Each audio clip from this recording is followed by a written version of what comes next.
Give me big old buckets of butter beer. Give me big old barrels of butter beer. Give me the drink I love so dear. And another round for my friend right here of the sweet old butter beer.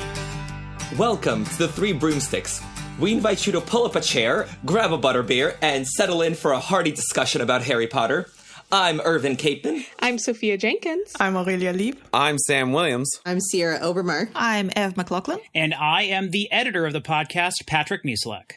Today, for episode number 51, we have gathered to continue discussing the 117th chapter of the Harry Potter series, Christmas on the Closed Ward, which is Order of the Phoenix, chapter 23.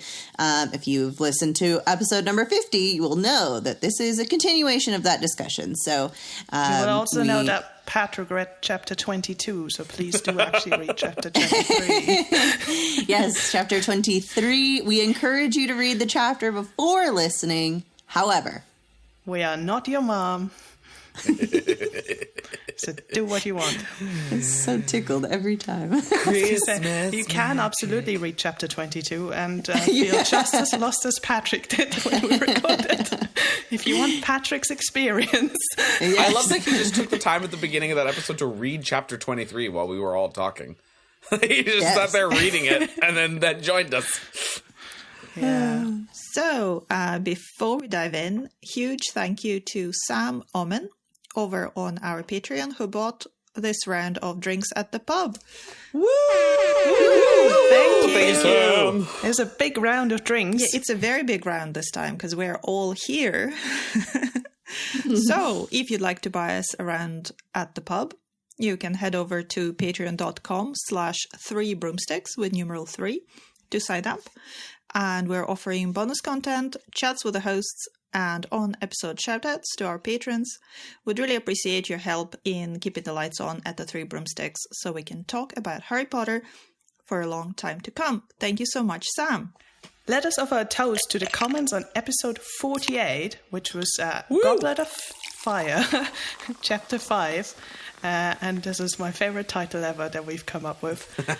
And also, huge congrats to Ev for coming up with it. Huge congrats to Ev. Absolutely. Thickness where it matters. Oh, what a fantastic episode that was. So if you don't get this reference, listen to that episode. It's a really good episode. Mm-hmm.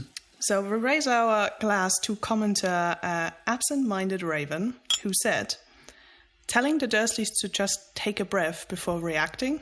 Weren't you just extolling the Gryffindor virtue of acting before thinking? Sure, we were absolutely. There were two Gryffindors on the pod. There was one Ravenclaw on the pod, and then it's me.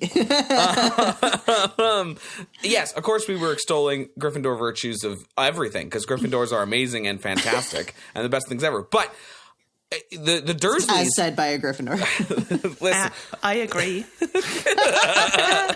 I'm outnumbered. No. Listen, the Dursleys don't need to do Gryffindor virtues because Vernon and Petunia are clearly Slytherins, and Dudley is clearly a Hufflepuff. Heck yeah, he's a Hufflepuff. Yeah. Great. I thought I was going to get pushback. End of discussion. Thanks so much, Absent-Minded Raven. By the end, for sure. Like, now, when he is 11 and being sorted, I'm not sure. I think this comes back to, I think sometimes we sort too early. Because I think that he would be... He's not very cunning, though, at 11. He's not cunning, but he's really trying to be like his parent. I don't know. Maybe he would still be a Hufflepuff from the beginning. I was going to say Zach Smith exists, who is a bully and a Hufflepuff. So this is so true. He's absolutely a Hufflepuff. Well, I'm just trying to think, like, no, he's so loyal to his friends. I guess if his parents went to Hogwarts and were sorted into Slytherin, I think it would be I want to be in Slytherin because my parents would want me to be there. Oh, that's interesting. Also, by choice. Also, Crabbe and Goyle are in Slytherin and they're not very cunning either. So. But would Petunia Dursley wanted to be sorted into the same house as Snape? But she would have been sorted first. Evans would have gone before Snape. So she would have been sorted but first. she's also She would have older than known. them, so she would have been sorted before. Yeah, she would have been way sorted first, yeah. But I was like, in this hypothetical where she still dislikes Snape, but they're all aware of houses, and Snape is like, I'm definitely going to be a Slytherin because I'm so, like, Slytherin's the best. Let's assume she knows that before she goes up to her sorting. Wouldn't she then, by default, say, I don't want to be in Slytherin? Because I know that Snape guy's going to be. Which animal, if not the snake, has the longest neck? Giraffe. Giraffe, yeah. Oh, I see. So she's not going to Hogwarts at all. They're moving her down to Wagadoo. There's also birds with long, anyway. Yes. Next time on Three Broomsticks, long-necked animals. It's just an argument of Aurelia and I arguing over animals. No, the ostrich's neck is proportionally longer. Join us on Patreon. Yes. Nothing to do with the Wizarding World at all. Just animal discussion. Honestly, Look, I would I'd be listen to down. that, though. I would be so down for this. I'm just saying.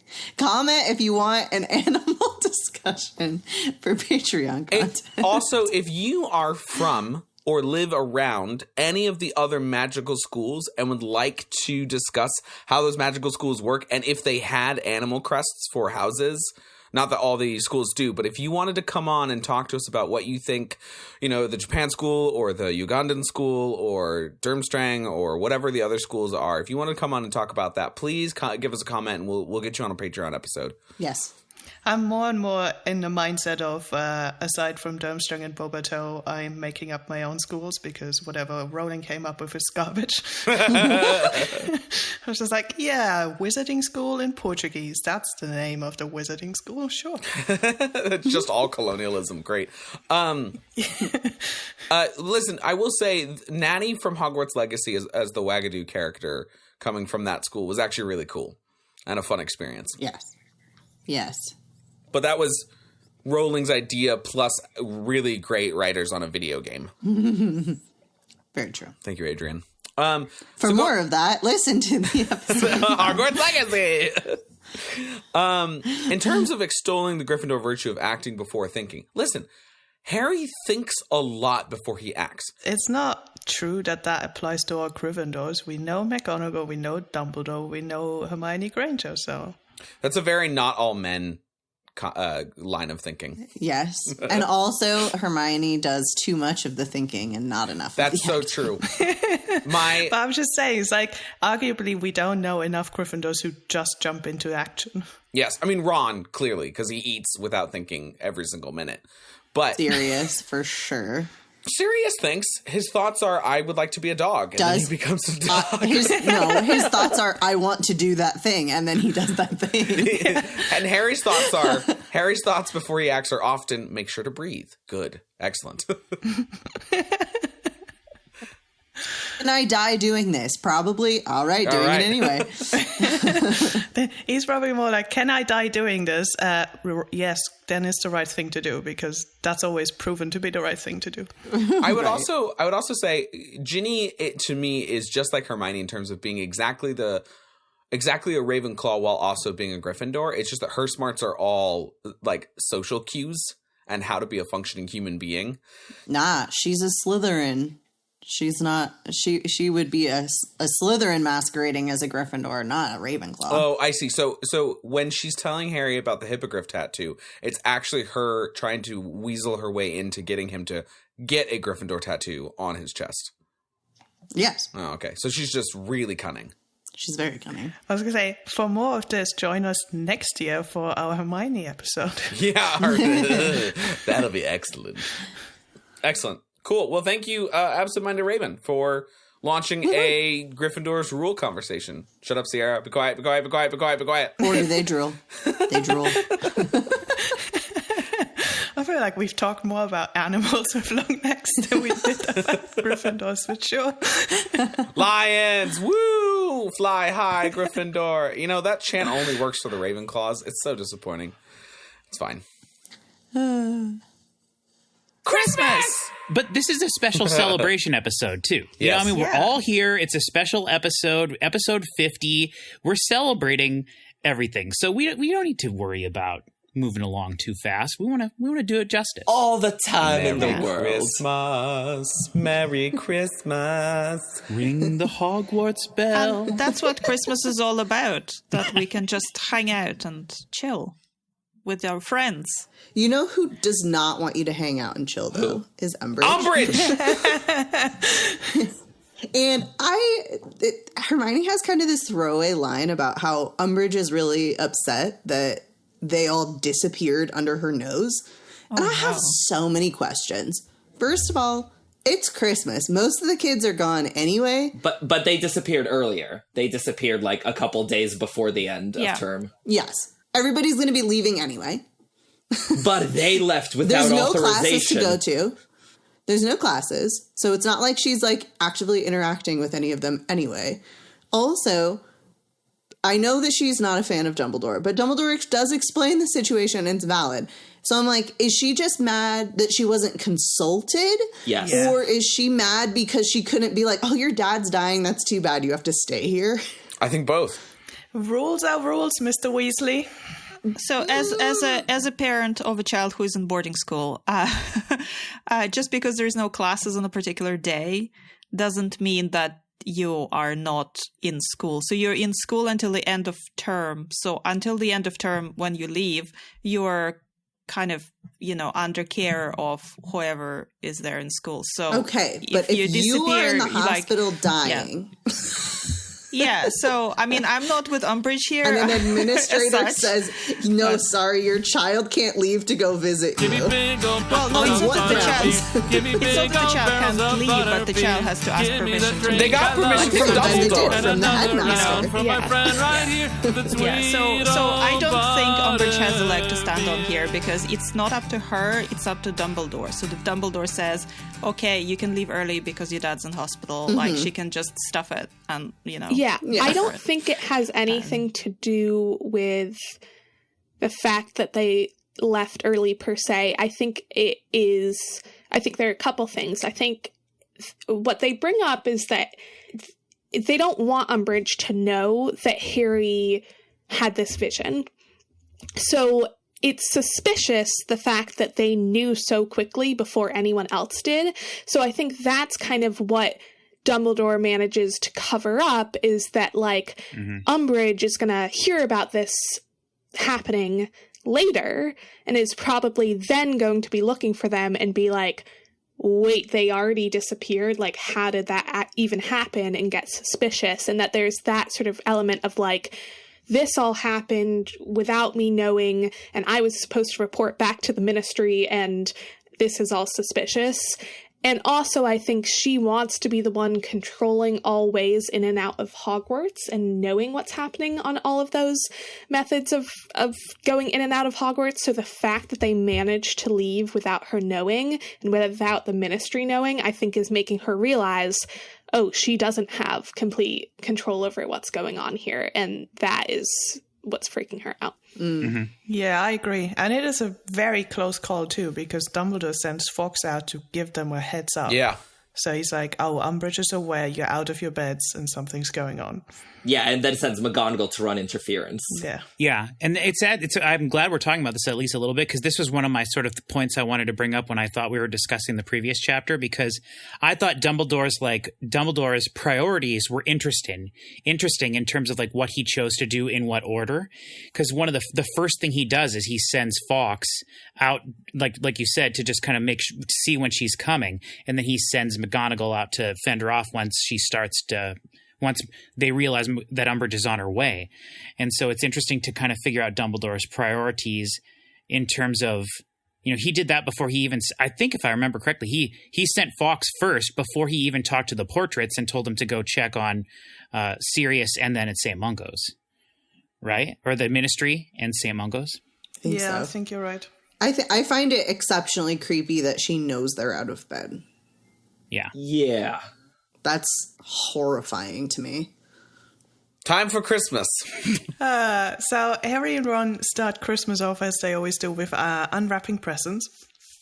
And I just love the word Lupin and Sirius are giving Harry, teaching books or not teaching books, but books to help him run the DA. And, I still will always think that Harry should have been a teacher, not an Yes. It is nice to see him enjoying books as well. Yes. It's a pity we don't see any of that in the movies, because I think that feeds into that pervasive notion that Harry is stupid or he is rubbish at school or he's a bad student. So it's nice to see him. I don't know if Lupin and Sirius gave it to him for teaching purposes as such, because they know that Harry is good at defense against the dark arts and it's something of an interest of his as well. I mean, they specifically give it to him for the DA, Yeah. I think, because they know he's running the DA and they know he'll find them useful. But I mean, he is a teacher. Yeah, I hope they'd still give it to him, even if he wasn't. Do you think it's something new that they bought for him specifically, or something that maybe one of them had and they just handed it down to him? I mean, money would be an issue for Lupin, but I don't think money is an issue for Sirius. I think Sirius probably sent Crookshanks to Gringotts with a receipt for his vault to buy the book. Yes. Hey, it worked. think it's also he has a system. It's a in series place. of books too, it said. Yeah, it is. It's a Yes. series of books. It's a nice probably box set. expensive, and it has vivid colors that move and show off move, the yes. the hexes and counter That's curses so and cool. stuff. It's so neat. Oh, But I love it. I think it's also very sweet that Lupin goes in on it, because we've had very little of Lupin in this book. And we have very little of Lupin in Goblet of Fire as well. So it's nice to see whenever we get a snippet of Lupin information. It's really cool that Lupin, I mean, he probably threw Sirius a canut and then Sirius shoved it back into his bag without him knowing and then signed his name in the card. But, I mean, the idea was probably Lupin's initially, right? Yeah, probably. Yeah. Yeah, I imagine Lupin picked out the books because he was a Defense Against the Dark Arts teacher, so he might have picked them out and Sirius bought them. Yeah. Yeah, it's really nice, though. It's very sweet that they went on this together and that they both show and share Harry in their love. Mm-hmm. Yeah, and Sirius probably he could have even asked Lupin, "What do you think we should get Harry?" Because Lupin knows Harry a lot more than Sirius does. Mm-hmm. Yeah. Just imagine not to derail the conversation, but like imagine how happy Sirius was to be like, I get to buy people presents. I know. Like we're doing this. Like just imagine how happy he was, you know? And imagine Lupin coming over probably a couple times and they talk about it like over multiple sessions of like, what are we going to get Harry? It's fun. Yeah. Oh my God, do you think they decided it during pillow talk? Yes. No. I mean, I imagine them You have sitting to on the go there. couch, but Sure. Yeah. On the couch, on each other, however it happened. I hope they were talking about something else in those circumstances. Yeah, that would be very weird. I mean, not like in the process, like I said, pillow talk afterwards. I think we need to very quickly move away from this. Let's talk about that Oh perfume, my God, shall we? let us talk about this perfume. Oh, I love this. Okay, so we get a 7-word story here with so much behind it. So Hermione's like thanking everyone for presents. She's like, oh my God, Harry, I've wanted that book for ages. And then she says, and that perfume is really unusual, Ron. And I was like, oh my God, an entire storyline just played out in those 7 words. Like, straight up beginning, middle, and end. So, basically, what this tells me is Ron is trying to get a romantic adjacent gift for the girl he likes, right? Like, if it's his friend Hermione, he'd get her a book. But he's like, oh, Hermione's a girl. Let's get her, like, a girl present. So he gets perfume, because that's what you get girls. And he completely bungles it and gets her a perfume that smells like God knows what. And Hermione, like, recognizes the intention behind it and is trying so hard to be grateful and gracious and supportive. And she's like, Ron, that perfume was so unusual. Unique. That's the best she could say about I love every single thing about this. You know, I think it's really interesting. I think these gifts, both of them, the one that Hermione gives Ron, which is the homework planner, and then the perfume, reek of why I do not believe that these two characters are that great for each other. Really? Because I think they reek of teenagers being bad. Yeah, I think. Listen, teenagers can give, and I have seen it, I've experienced it, and I see it all the time at school. Teenagers can give much better, much more thoughtful gifts than what was handed out between this 1995 Christmas. Yeah, but you got to remember, it is the 90s, so they couldn't just go online and order whatever they wanted. They had to use a magazine or something, They're probably. also Or magic. wizards. They don't have the internet even then. But they have magic. He didn't But also, magic the post. Hermione gave Harry and Ron the same gift. Yeah, like, I don't think Hermione was going for, So like, she's not romantic trying. gift for Ron. Yeah. Also, dear God, if I'd gotten that homework plan from Hermione, gone right in the fire, like, the very minute I opened it. Yeah, I think I might have mentioned it later that Hermione is a very inconsistent gift giver because she does give Harry some very good gifts. She gives him that broomstick servicing kit. She gives him, I think, something else that he likes. But this time, she gives them both a homework planner That yells and at them. I think that both of them the same, and I think she even knows that they're not going to like it. But I think because it's the year 5, Yeah. I think she has this impulse of, you know what, maybe that's not what they would like, but I feel that this is what they Right. need, Yes. and I want them to succeed with their exams because I feel like they're going to fail. They're not paying enough attention to this. Oh my God, this is the least I can do. Homework planner that yells at you. And she probably wanted one that she could fill out easily for them. Yeah. You know, so she was like, oh, this is a Yeah. good one, so I'll be able to figure it out. It's a bad Yeah, gift. It's a and bad like gift. those are the two types of gifts you can give someone: is something you think they'll really love and something you think that they need. And I mean, usually it's not as meant to be as judgy as that. Or but passive aggressive. it's more like, oh, you said that you needed this. But you know, I think it's kind of fair because Hermione knows that if they don't finish their homework on time, she's finishing it for them. So she's like, this is a present to myself. Yeah, exactly. You know what? That's fair. Yeah. But also the perfume thing is a huge harbinger of Strike Book 5. Yes! Because Spoilers! we know I was just gonna say that. Harry Potter and Strike books parallel each Spoilers! other. And Okay, it's not a spoiler. Spoilers! Calm your okay, I will say this in the least spoilery way possible. Yeah. There is, at Christmas of Book 5, an attempt to buy someone perfume that does not go very well. Yeah. Basically, like, Spoilers. Which one is book Troubled 5? Blood. Order of the Phoenix. Troubled Blood. Is that my next one? Is that the one Yes. after Lethal Yes, Light? it is. Oh, brilliant. Yeah. So, No, so I'll the be answer is there always soon. Order of the Phoenix.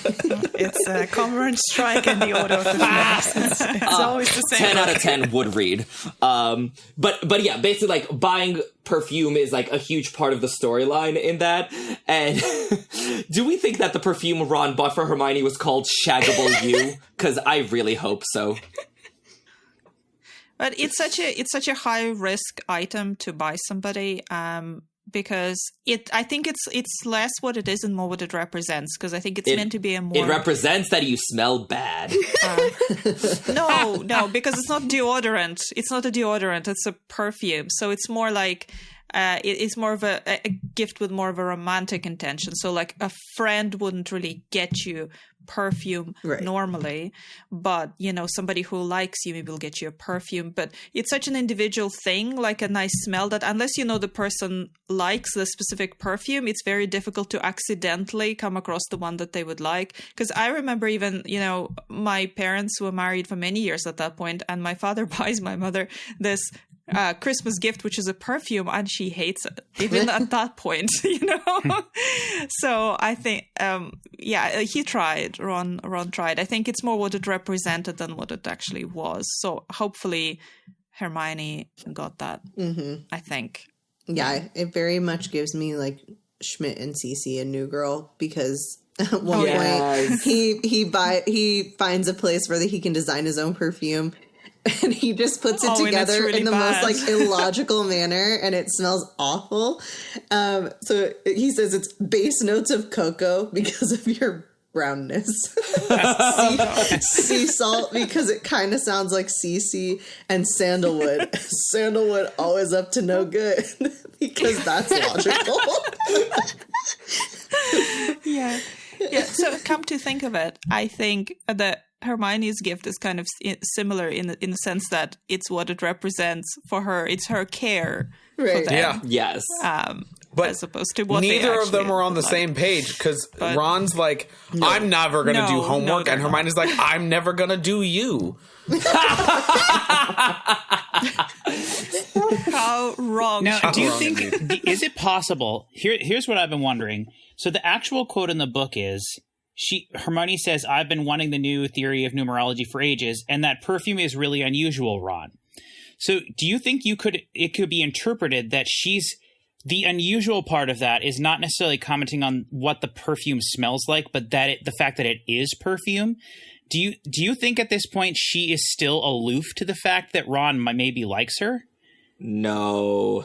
Are you sure? Because it's been a while since I've read the whole series, and maybe I wouldn't think that if I had reread it more recently, but I remember kind of thinking at the time, I remember as the reader thinking like definitively like, okay, it's so obvious it's Ron and Hermione, especially at this point, and even books before this.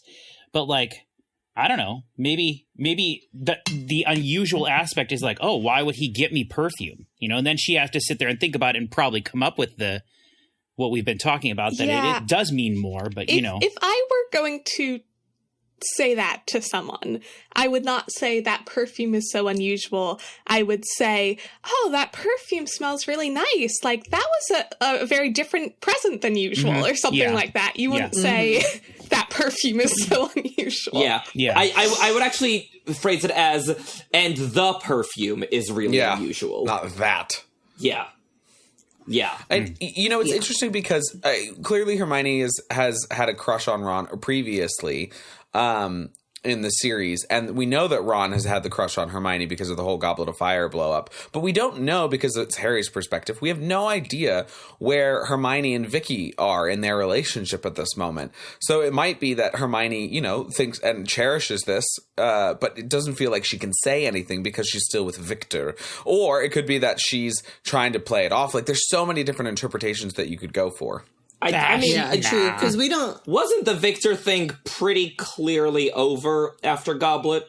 Yeah. I thought so too. Yeah, like they write each other letters and all that. they're best like, friends, though.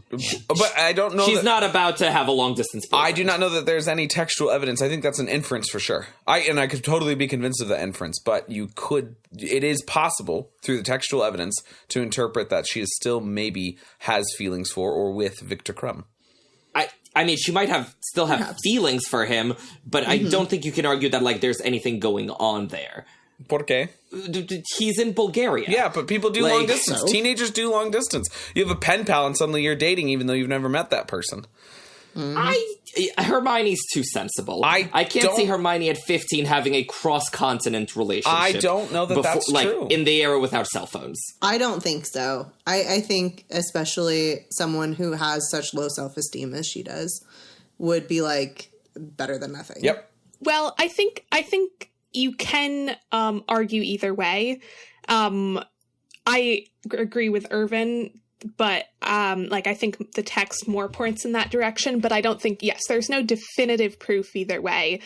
So I feel like in my logicalness, that's probably not the case. But I like to imagine that Hermione has a little bit more love experience than one kiss with Victor and then Ron. So. Listen, we all want Hermione to be with Victor and not Ron. Like, we're all on the same page there, but... I just want more for her. I don't think she necessarily does. I don't think there's any way she does. I think the thing that makes me think of it the most is there's that one moment where she's writing, what is it that Ron calls it? A manifesto or something, a novel, and she's and that to me speaks of a friendship that goes beyond just a normal friendship, and so you could interpret that as more of a romantic letter than anything else, which is why I think that it potentially kept going past the summer, not in a very serious manner, but as Sierra said, hey, this is better than nothing. I'm getting validation and feelings from this other boy. Nobody else in my life is doing that. I don't want to be alone. All sorts of different things that teenagers go through. Yeah. I think it's clear that Victor Crumb is not really over her. Yes. So I would say, even if it's mainly one way, as in he's maybe being flirty with her and she's like not being that flirty with him, but like isn't shutting it down. Yeah, I could see that. Yeah. Or it might go completely over her head that he is. Yeah. And she has firmly put him in the pen pal category, and he's still kind of hoping for something. Yep. Also, maybe he moved to Gringotts to improve his English. Who knows where he is at this point? He improve his English. This all started with perfume. Oh, it really did. And what it represents. But at least Hermione doesn't give the gift back. This is so Yeah, true. because she's not a terrible person, unlike one Percy Ignatius Weasley. Moving from perfume to Percy. Ooh. Yes, boo. Yeah, so Percy sends his Christmas gift back unopened, which, like, it's a new low, even for him. It's not even a new low. It's just horrible. And what makes me so angry about this is that Mrs. Weasley has gone to try and talk to Percy. She has been clearly the one who's not immediately sort of ousted him and been cold. She has attempted to keep a relationship up with her son. And she's attempted to be supportive even with him being such a prat. And he knows, Percy knows that with his Christmas presents comes this sweater that only she makes. This is her gift to the family. And so this isn't, it's not Arthur giving it. It's not Fred and George giving it. It's not Bill giving it. It's his mother who's attempted to be nice and kind and loving and supportive. And so the rejection feels way more poignant to her when she's actually being more than reasonable with him. Yeah.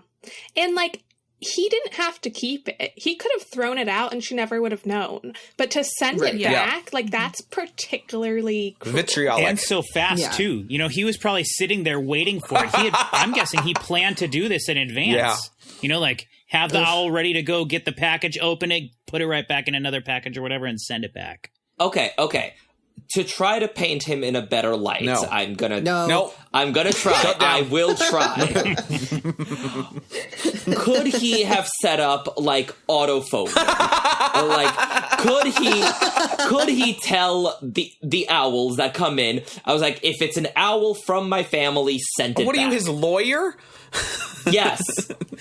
Yes. So I think this was not willful. I think it was incidental. Foolishness. No, absolutely not. Yeah, I don't really see that. Yeah. This was a moment I decided I wasn't going to forgive Percy. Yeah. Ooh. I don't, and I wrote him off, and I know that for Mrs. Weasley, obviously, she's not able to write him off the same way, mostly because she's a mother, and that's just a whole complicated relationship to navigate and change. But I have written off people in my own life. For less. I don't know about for kidding. less, but for equal. Equal things, and I'm pretty much still like, no. Yeah. And Sierra, and this is like family too. So I'm like, Sierra, if one of your kids sends back a Christmas gift unopened, will you write them off? Write them off completely? No, because that's the whole thing. That's why it's different for Mrs. Weasley, because she's a mother. Okay, but if let's say like a nephew did that, then you'd write them off. Oh, gone. Yeah, done. No. Okay, as long as we're clear. No, basically anything other than like my direct child. If you do something like that, not just that, but like the whole context of him leaving the family, basically disowning himself, and going off and like bad-mouthing Arthur and all these things. Consorting with known enemies. Yeah, like all of this leading up to it. And then you, like, I'm trying to give one more reach out and say, please be a part of the family. This is a tradition. Here you go. Trying to do something nice. And you just send it back. I'm done. You know what I wonder? Because it just... I don't know, what we've seen from Mrs. Weasley so far, it just seems strange that she would just, send him a sweater or go visit him. Do you think he didn't let her in because she would just start yelling at him? Because that's the kind of thing she does. Or try to convince him that he's wrong and she's right. No, she would have been more tactful about it. Yeah. My read of this relationship is that Percy has been sort of bullied by his family his whole life. And that his mother is his sort of one source of comfort. And we see a little bit of this reflected in Half-Blood Prince when he enters with Rufus Grimjaw and he says, "Hello, mother," and says nothing to anybody else. And I think that what he dearly wanted in this moment was not to hear his mother once again, be rational or emotionally invested in trying to sort everything, but just on his side. And when she came, she was not going to do that, and he couldn't hear it. And I think that's why he didn't let her in. Yeah. I think, I don't get the sense that Mrs. Weasley has maybe ever yelled at Percy. I think, Percy has always been one of her perfect child who never does anything wrong. And I think because of that, everyone else in the family finds him like a stick in the mud, but his mom has always thought that he was great. And I think maybe he felt betrayed that his mom didn't take his side in this. And I think that's the only explanation I can give for why he would send back Mrs. Weasley's gift, is that he is actually angry at her specifically because he feels like she isn't taking his side. Right. And what's going on in his life at this moment? When's the last time we heard from him in this book? He got into a huge argument with Arthur about how Dumbledore's losing it, and Arthur's like, no, the Cornelius is losing it. And then Fudge hires Percy to be in his inner circle, essentially, and Arthur says, hey, he's just doing that so he has eyes into the Order of the Phoenix. This has nothing to do with your merit. And Percy loses his mind about that. And the last time we see him is actually, or hear from him, is Percy that letter. When he writes the letter to Ron. Right, okay. About how Ron shouldn't be friends with Harry, basically. So he's in the thick of all his feelings, too, at this moment. Yeah, absolutely.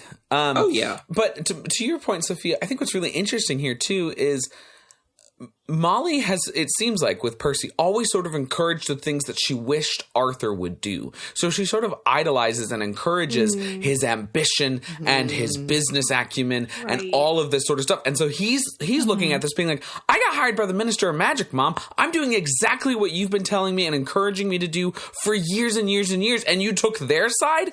Right. That's such a good point. Yeah. If only they talked to each other. This is what I've been saying. If only they all sat down and listened. Oh, you know who else is a prat, though, is Creature. Yes. Yeah. True. Who manages to do that all by not even being there. Yeah. So, there's just, a quick little conversation about, has anyone seen Creature? No? Well, could he be gone? No, he definitely couldn't be gone. We'll find him after Christmas. And just, the clue dropping from Joe is just superb. Absolutely. Chef's kiss. Yeah. It's such good foreshadowing. And they do that in the chapter before, too, because Sirius tries to call him to get him butterbeer and stuff, drinks, and he doesn't come. Yeah. And so they do the same thing in the chapter before this too. It is absolutely wonderful. But it's so cool because when we open up the little cabinet that he lives in for Hermione to give her hand created, was it a blanket, quilt, something like that? We see the picture of the family member who Creature loves most right there, and it's literally Rowling is saying, "This is where he went, y'all." She's showing us in that moment. Right. He's gone to Narcissa because Bellatrix, is not broken out yet, right? Not Correct. yet. Correct. And so he's with Narcissa, who's the sister of his favorite Black family member ever. And it really is, as Irvin said, it's superb from a foreshadowing and a writing level. It's just absolute gorgeousness. Yeah, there's a lot of layers. And the way it comes back at the end of the episode, too. Or the end of the episode, the chapter. End of the chapter, yeah. Yeah, and not only that, but in just a page, we managed to get not only where he's gone, that he has gone, but also his trinket hoarding. Yeah. Yes. we see the trinkets. We see that there's things there, the things that he's saved magpie-like, small objects, coins. And then you have Bellatrix, and then it's the question of, have you seen him? And Harry even specifically is like, no, they can leave. Yeah. And Sirius gets all, Yeah, and he looks disconcerted. Yeah. And so it's like, if only someone had just maybe investigated that one a little bit more. Yeah. Also, can we give snaps for Harry for, like, thinking it through and being observant and being like, right? No, actually, like, I am making the connection here that house elves can do the thing you say they can't do. Like, Right. that was well done on Harry's part. Well, and Harry even specifically says, I mean, when you said out, maybe he thought you meant get out of the house. Yeah. Which is exactly how what he he interprets does. it. Yeah. That's exactly how he interprets the order so that he can leave. And so it's like, once again, Harry, in like a random stroke of genius, puts it all together. Eureka! And he does, as much as, like, he does, you know, trust Sirius with this, but he does challenge him as well. Right. Because he said, well, actually, Dobby could leave. Did leave. He had to punish himself. He had to punish himself, but he could leave, Mm-hmm. you know? And Sirius is like, nah, it's fine. Except Yeah, Sirius. Harry's actually pretty good when he can draw from experience. Yes. That's Yeah. when we see him Yeah. excel. Yeah. And so this is a case of him knowing just a little bit more, even than Sirius in this case, because he can draw from that previous Yeah, yeah. experience with Dobby. Totally. It's such a strange dichotomy from the beginning of the chapter when he's like, oh God, I'm the thing that Voldemort wants. And then he can coolly reason through and be like, you know, I bet he left when you said this line because they can do that. And Sirius is like, it's so unfortunate that he doesn't do more reconnaissance on what happened to Creature because he looks disconcerted, but he doesn't really put that much thought into it. And that is his downfall, his literal downfall. He falls down. Well, it's also because Sirius is like, you know, it's Christmas. Yeah. Like, let's be honest, haven't we had the, like, yeah, we'll do that tomorrow after the holiday? Like, Yeah, for sure. Yeah, so I think that's fair. I also He's in the Christmas zone. Exactly. I also want to point out that Harry's, like, you know, whole brainwave about Creature is after he sees the portrait of Bellatrix. Yeah. So there might be a subconscious thing where he, like, sees Bellatrix. He knows what that means, even though at this point Ron and Hermione and Ginny don't. And so he's like, wait, if this house elf really, really likes Bellatrix Lestrange, where is Yeah. he? That could be, like, a relevant piece of information. Like, it might even be a subconscious thing, but I think the connection was there. Yeah. Yeah. Absolutely. Yeah. It's a good thing that Harry's brain is running on Christmas Day, because I'll tell you what is not, Irvin, is London Underground. Dude, what the How is this a thing? There's this throwaway line that the London Underground doesn't run on Christmas Day, and I'm sorry, what? Yeah, everything shuts down. Yeah. Not just in London. but Christmas is, you can't get anywhere. But how are people supposed to get anywhere? You get somewhere the day before on Christmas Eve. Say you're going somewhere, you would go there, or you drive. Does no one in the city of London travel on Christmas? There are 8 million people. No. This blows my mind. This is impossible. Irvin, I know you're car less. How? I know you're car less in yet. New York, but if you remember in book 2, Arthur has something called a Ford Anglia, and that's a 4-wheeled vehicle. Not in called a car. London, he doesn't. London is as carless as New York. People don't drive there. They do it the day before. You just plan your trip you do out. the day before. You plan your trip and you do it. I'm short circuiting over this. This makes absolutely zero sense. New York would never. I mean, that's in how all honesty. Sundays used to be for decades. Yeah. Yeah. Every true. Sunday. I'm still in the part of the UK where you can't do much at all on Sunday mornings because all the shops are closed until 1 p.m. Mm-hmm. Yep. So nothing opens. My family is still blown away that shops open at all on Sundays in the UK because nothing's open in Germany on a Sunday. Yeah. Here in the Including Midwest, a lot of Post. things are closed on Sundays as well. Everything's open in California. Yeah. A lot of things are closed on Sundays, or they're closed on Or in some cases, they're closed on Yeah, to give 'em a Mondays break. in lieu of Yeah. Sundays. Yeah. Yeah. But But there's a lot that's not open on Sunday as well. but it's the underground. Nope. Like people have places to be. You know, They don't. It's Christmas. they're Why are supposed you to be not with their sitting families. at home with your family? Great point. You don't have anywhere to be. No. This makes no sense. Who do I talk to about this? This cannot I stand. remember watching this one of the episodes of the Arthur cartoon, and at some point some of the characters decide that on Christmas Day they are going to go to the movies. And I was like, "What? Well, yeah, like all the Jews do. You can go to the movies on Christmas Day? Something is open." Well, that is kind of a tradition That's here in the crazy. U.S. Like going to the movies over the Yeah. Christmas weekend is a huge deal. Yeah, wait. So in London, does no one go to the movies on Christmas? Well, not on Christmas Day, like before and after. What do the sure. Jews do? Chinese food. I mean, Take the day off. I guess, yeah. I mean, well, some places obviously still have to keep working, like hospitals and things. But, anything. There kind of are recreational is 150,000 Jews living in London. You're telling me none of them are at the movies on Christmas? fine. No, they have to Yeah, watch them at can be. home. Yeah. Movies This- at home. There are such things as movies in your own home. that is true. No. That not on Christmas. On Christmas, it is at the movie theater. I have never done that. I'm just putting that out there. I've never gone to a movie on I haven't Christmas. seen a movie on Christmas either, but it is a pretty big tradition I for mean, some people. respectfully, y'all aren't Jewish. Oh, actually, that episode of Arthur, Francine was the one who went to the movies, and she's Jewish. Ah, so there you go. Exactly. That's it's what I'm that's saying. where I learn all my stuff. I feel like this policy is anti-Semitic. Irvin, You should complain. I should complain. Who do I complain to about this? Contact your local synagogue. A strongly worded letter.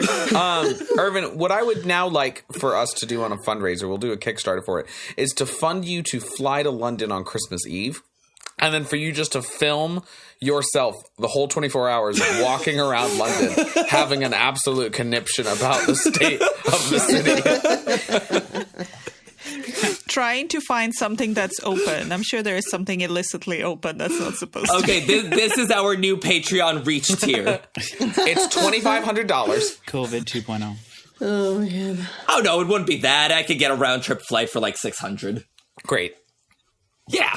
You still need accommodations and food. You sure you can for Christmas? Because everything's more expensive around Christmas. Okay. I'm booking flights right now with 3 of us round trip for like $1,200. So, but not to London, but oh, my dogs are going insane because that's perfect timing. They're sad you're going to leave them at home. You're booking what? That's what your dogs just said. Yep. Okay, fine.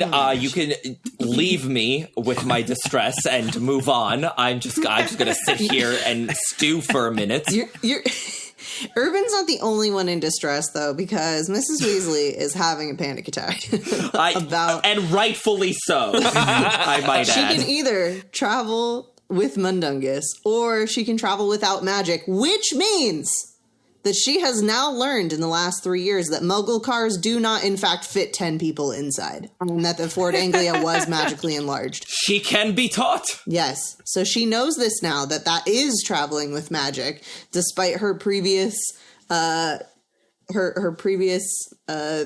that Muggle cars just were bigger on the inside. Wait, are you sure? Or I thought the reason she didn't want to get in the car was just because Mundungus was there. No, that's why she didn't want to get in. But then the other option is if she doesn't go with Mundungus, then she has to travel a Muggle way. Like walk? God forbid. Which there's no way to do, apparently. Exactly. So they're going to walk. Which, again, it might Or just ride be a a block. bicycle that they just have in the shed behind Grimmauld Place. I was going to say, I mean, Grimmauld Place is somewhere central-ish London, and Mungo's is somewhere central-ish London, so that's maybe doable. I'm sure that they could have hitched up Buckbeak to the carriage of Mrs. Black, and although the carriage of Mrs. Black is haunted, I'm sure they could have done that. wore their little Santa Claus outfits and flew around the town. It'd be the perfect day for you. Have your perfect alibi right there. I'm Santa Claus. I'm just picturing like several families doing that, and the Muggles being like, "So there's like 6 Santa Clauses in the sky," which I mean makes sense. How does he visit all the children at once? There have to be multiples. So there's 6 Santa Claus and only 1 reindeer, and it's not even a reindeer. It looks like a bird horse. I was gonna say it's not a reindeer. This is strange. It would work better with Thestrals, but yeah. Absolutely would. Just a flying carriage. I want fan art of Santa Claus with Thestrals, but each Thestral's name is like some creepy version of Dasher, or is like whatever. I'm not clever enough right now to think of it, but like you know what I mean. With Remus and Sirius as Mr. and Mrs. Claus, absolutely. There you go. Yeah. There is a wizard rock song about Thestrals and Santa Claus. It makes sense. That's my new wizard rock band name. I like it. Thestrals and Santa Claus. Can Muggles see Thestrals? Nope. You can only see them if you've seen somebody die, and you still have to be magical. And that there you go. Then that's perfect. Yeah. What? Wait, Sam. Do you have a source for the have to be magical? It was on Pottermore in the early days, so that might have been retconned back when at this things point. were somewhat trustworthy. Yeah, it was on Pottermore back in the early days, and I said somewhat. Yeah. That somewhat is doing a lot of work in that sentence. There's a lot of heavy lifting. I mean, if they have something inherently built into them that prevents people from seeing them in a magical way, then it would make sense that they would have something also built into them that would prevent non-magical people from seeing them. Period, I think that makes sense. Yeah, it's like Dementors too. Like Muggles can't see Dementors. Can't see Dementors. That's true. Yeah, that's true. But Squibs can. It's not out of the question. Or out of the realm of possibility. Yeah. Fair. Moving on from our how do we build Santa into this chapter? Before we move on completely, I did find the song. It's called The Epic Christmas Tale, How Thestral Saved Christmas by the Mudbloods. So there you go. All right, so that's what we're listening fantastic. to on the jukebox today. Great. Among other things. Please carry on. Yes. All right, so they get to St. Mungo's somehow. Magic is how. Mm-hmm. And once we're at St. Mungo's, we find out that Arthur is attempting a seriously non-magical way of dealing with his health issues. Yeah. What do we think about Arthur attempting the use of stitches? He's an idiot. No. Well, yes. Yes and no. So, firstly, I understand why Mrs. Weasley is freaking out, because if you forget for a moment that for us, it's normal procedure to close large wounds with stitches, if you just imagine, empty your mind. Imagine that what you would think if somebody proposed to sew your skin together with a needle and thread, and as if you were like a piece of clothing that needed mending. How would you feel? Would you feel like, Lisa, this is a reasonable thing to do? I would say not. So I'm with Mrs. Weasley on this one. Yeah, it's a fair shout, because I do remember as a child learning that is what happens, and I was like, really? So, because I remember having the same experience, and I thought, surely it can't be they're literally sewing it together. And then when I had stitches, I was like, oh, they really are. they are literally sewing it with a needle and thread. I think there's one word to describe Arthur attempting stitches, and that would be tracks. It tracks. It is 100% exactly what Arthur would do. I feel like you could even smell it coming while reading the chapter. Oh, we've been having some trouble with the bandages and everything, and it's oh no, oh God, Arthur, please say you didn't. Oh yeah, we tried stitches. No, why? I mean, to me, it's kind of interesting because his whole job is based on people taking Muggle artifacts and putting magic on them to make them dangerous. So now he's literally thinking the opposite, like something magical and evil has been done to me, so I should use a Muggle thing to fix that. Does he do that in other ways too? I mean, I don't even think he had that much thought. It's more like someone offered him, hey, we could try the muggle way. And he was like, yes, exactly. Let's do it. I can see, Let's put some electricity on this. Electrical tea or whatever, yeah. Now bring the rubber duck. Try that. But I don't, what I don't understand is why this is such like a revolutionary muggle remedy, because weren't stitches invented like in ancient times? Like, I don't think they're a thoroughly modern invention. But not I think, by like, witches and wizards. You know, Ev, to your point, like, the idea of sewing up wounds has been around since, like, the ancient Egyptians, you know? Even if, like... I'm sure way before that, but yeah. Yeah. I think it's that they don't have to necessarily do it by magic, that you could probably close wounds. If it's, like, a minor wound, you could probably close it with, like, a spell. You know, you would run your wand like over it or something, and a pisky. So if it's like an easy, uncomplicated thing, they probably never have to do the stitches for something like this. I think the complication is that it's a snake, and there is venom, and there is weird magic, and so he just kind of keeps bleeding. We sort of see it in Prison of Azkaban when Malfoy is attacked by Buckbeak.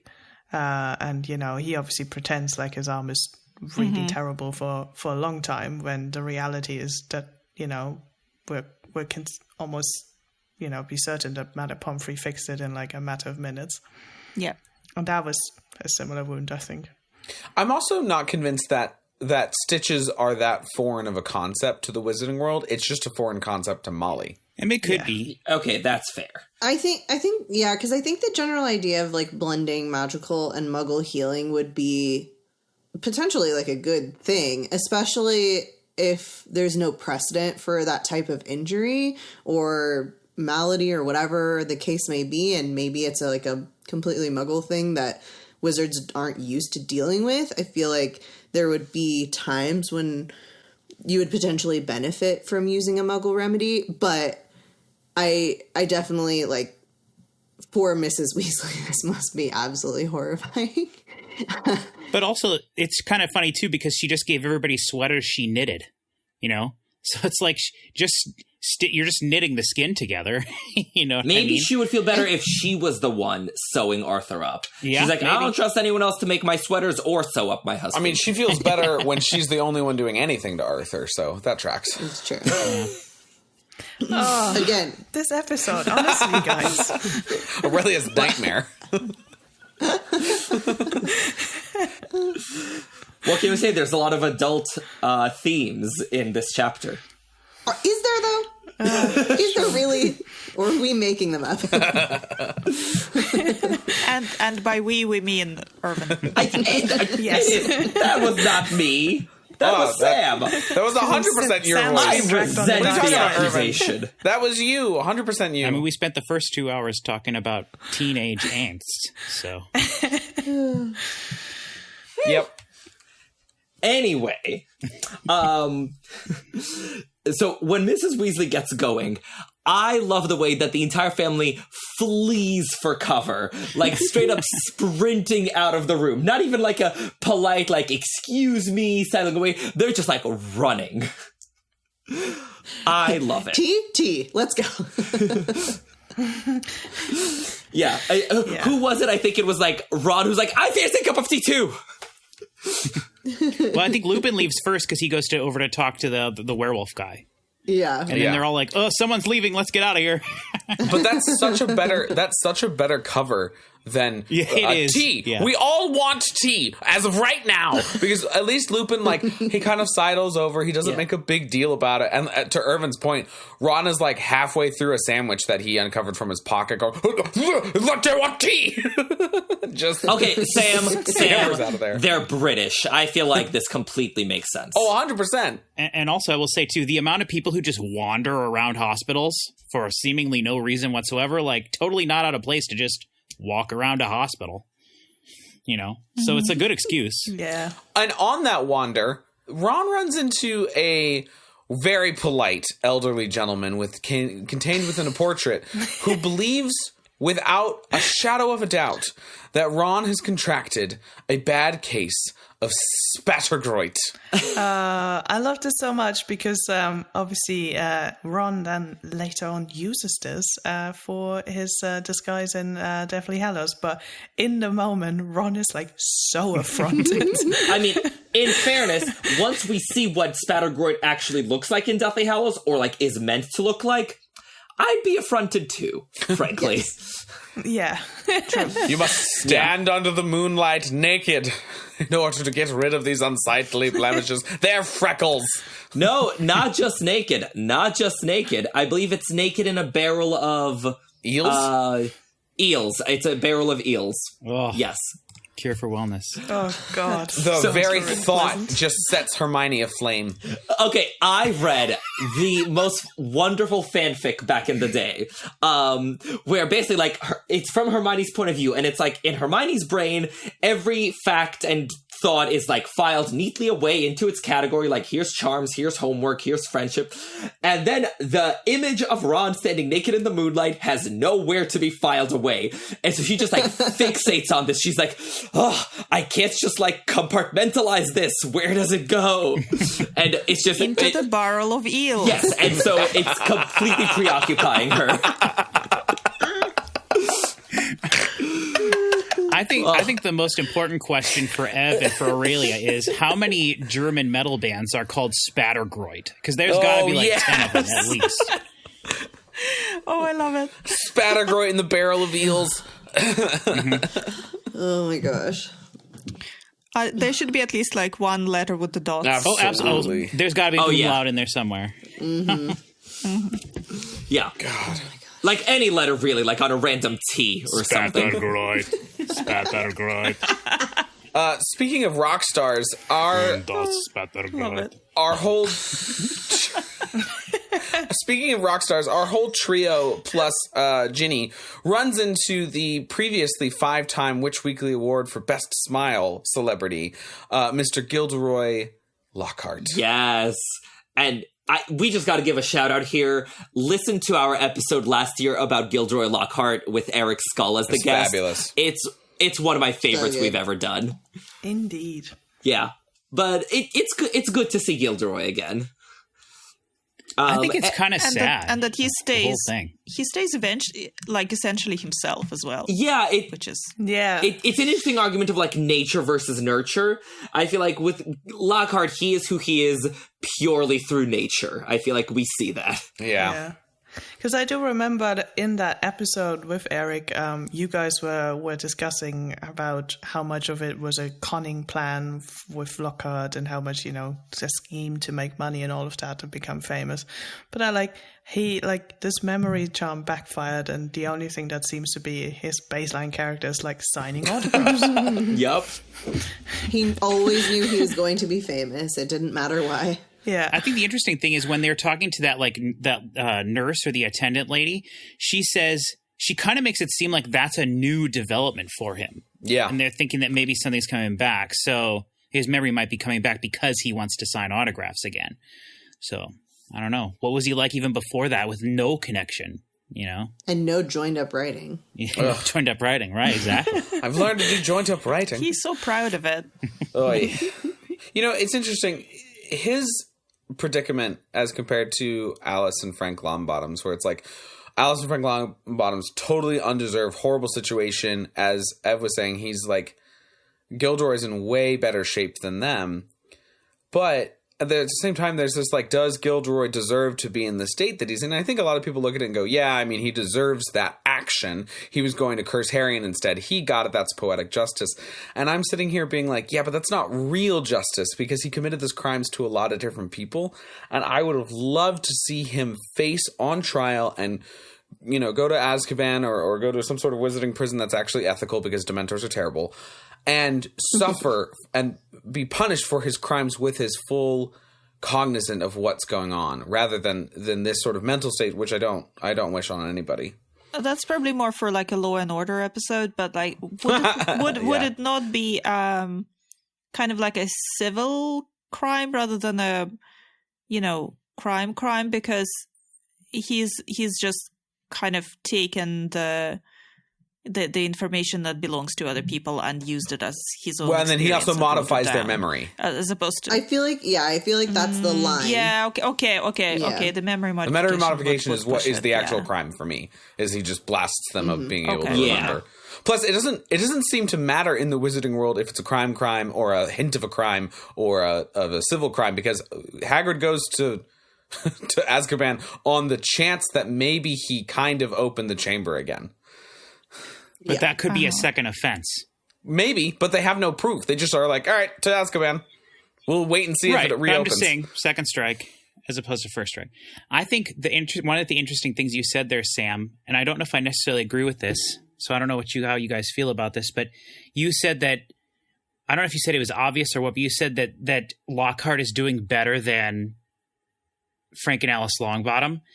And I think that's an interesting way to word it, because I think definitely I understand what you're saying. Like he can walk around. He got out by himself. You know, he's talking to them. They're having a conversation. But there are moments when they're talking to him where he is completely lost. Yeah. And he's like, oh, did I? Was I famous? I just wish I could remember what for. And to me, that is way more sad than someone who's just gone. You know, maybe not more sad. Maybe that's not the way to put it. But it's interesting to think about it, you know, like to see someone struggling with it, or to just see someone who maybe doesn't even have any concept of what's happening anymore. You know, the whole thing is incredibly sad, but I don't know. It's interesting. You were just like, oh, he's obviously so much better than Frank and Alice. Frank and Alice. And I'm like, I don't know. He seems happier. He does seem happy, and I'm not, you know, and I'm not trying to like, you know, I don't. It's just interesting to think about. I think there's certainly a discourse there to have happen around like someone who's on the brink of remembering everything and it's just out of reach and you're conscious about it versus being completely unconscious. But we don't know what Frank and Alice are like. We don't know much about their condition. Can they remember things? Are they completely unable to articulate what they want to? Are they going through life completely unheard and unseen and always frustrated and down because they cannot do the things they want to? Or is their mindset completely changed? We have no idea what's going on in their head, which I think is why, and Ev, correct me if I'm wrong, you said that they were in way better shape than Alice and Frank, is the quote in the doc. I feel like if Alice and Frank were more like Lockhart, Neville could have had more of a relationship with them than he could have now. And obviously it wouldn't be the same, and they wouldn't quite remember things quite right, and they would probably kind of forget things more. But I feel like he's still kind of essentially himself, and you could still kind of talk to him. He's not just sort of physically present, but mentally, like, not here. He just has, like, memory issues. I mean, to me, he seems kind of the equivalent of an Alzheimer's patient. I think what is I interesting about his memory loss is that it isn't really the equivalent of an Alzheimer's patient, in that so I took a class, I studied psychology, so I took a class on memory, and he has a type of memory loss that is different than any that I've ever heard of in the real world, because it seems like he has, because often, you know, people with Alzheimer's, they still have like long-term memory. They still maybe remember very clearly things from their childhood, but like don't recognize their own kid. And he does not seem to have, we don't see any evidence that he has much of long-term memory. I mean, we can't know what he knows from his childhood, but he doesn't like go into things from his childhood or anything like that. So he seems to not remember anything from his adult life. But not only that, it's also has like your memory for your like motor skills memories are totally different than your memories of your life. Like those are encoded in a totally different way. So people with like memory loss in terms of, you know, like short-term memory loss, or, you know, he clearly has short-term memory loss because it's clear that, you know, probably they are not the first person to tell him that he's done these things, but he's forgotten. But he also has lost his motor skills, which is much more uncommon. Like, it's very uncommon to lose your motor skills. So he doesn't remember how to do cursive anymore, which is very unusual, because I assume that's something he learned at a very young age.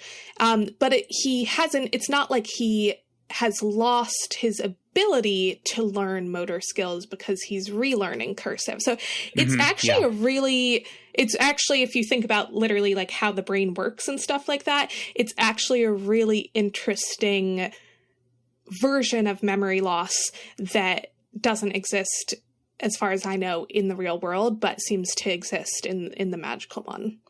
And it's been 3 years, right, since he modified his own memory? Yeah, 2 and a bit. Yeah, 2 and a half. Almost. 2 and a bit. Yeah. Mm-hmm.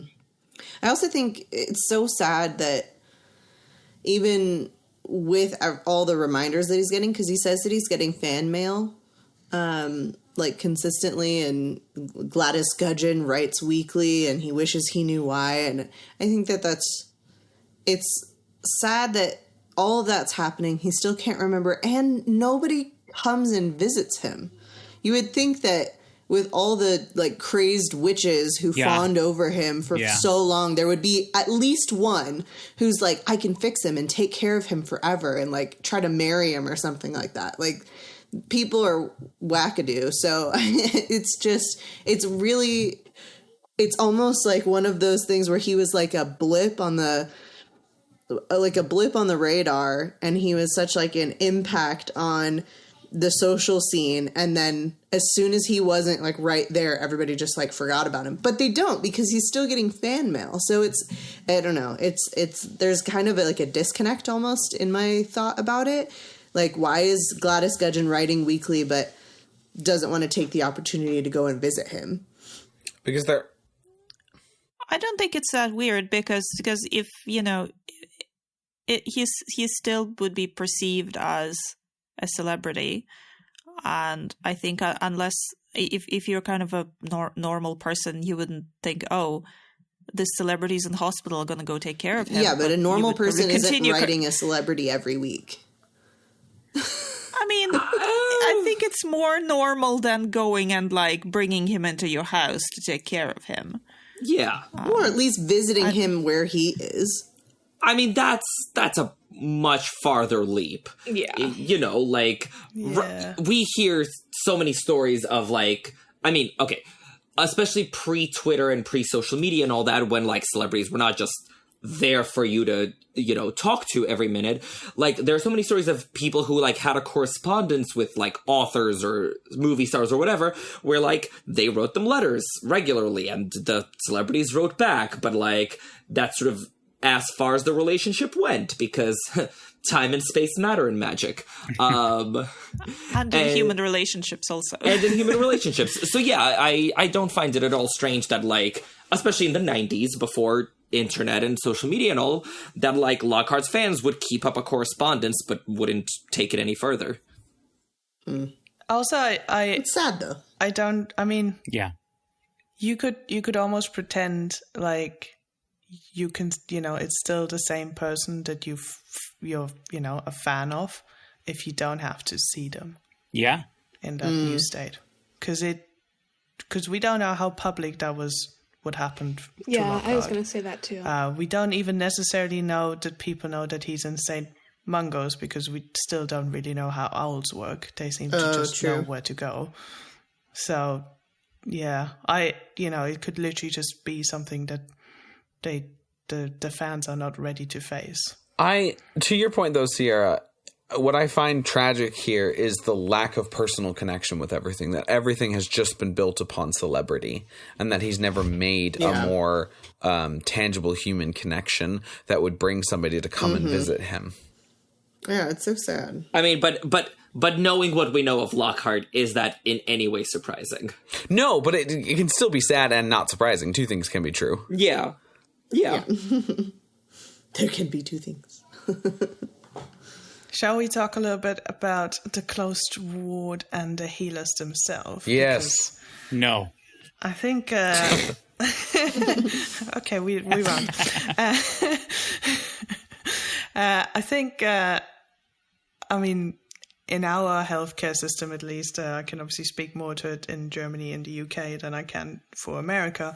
The healthcare systems is pretty run down. There's not enough people working there.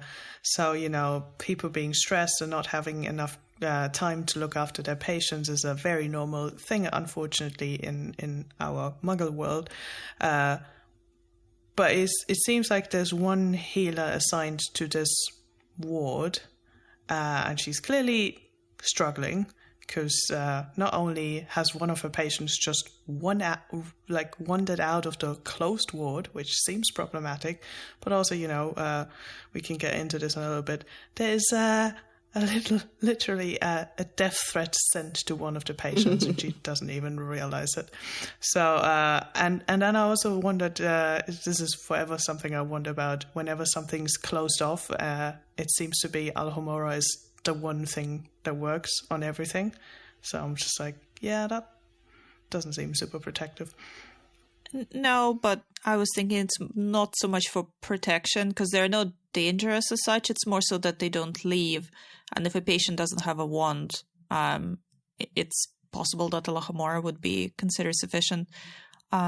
Actually, just to bring in my strike read through, there is I was just thinking about it because in one of the chapters in Lethal White there's a closed ward, and I was like, aha, closed ward. Yeah.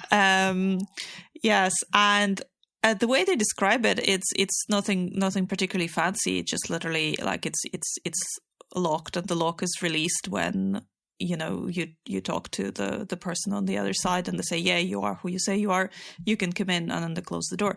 It's not like massively under lots and lots of fancy locks. It's just literally so people can't wander out. So I think that's okay. I think that's all right. Yeah. And also it's Christmas, so that's why they're short-staffed that day. Yeah. Mm-hmm. Yeah, exactly. Because no one could get there. The trains are down. Yeah, because wizards definitely have only one way of They transportation. couldn't fly brooms. They couldn't use a port key. They absolutely couldn't apparate. I'm just saying, if you have to travel across 6 zones of London, I'm pretty sure the train is more comfortable than a broom. But apparition? Okay, but you can flu. Yeah, but flu powder. I'm sure the people who work at St. Mungo's can flu or operate directly in some area. This isn't Hogwarts. Also, in the past, in the regular world, you could still see the buildings which have now been converted into kind of apartments for regular people to live in. But a lot of kind of older hospitals, they would have a building beside them where nurses would be housed.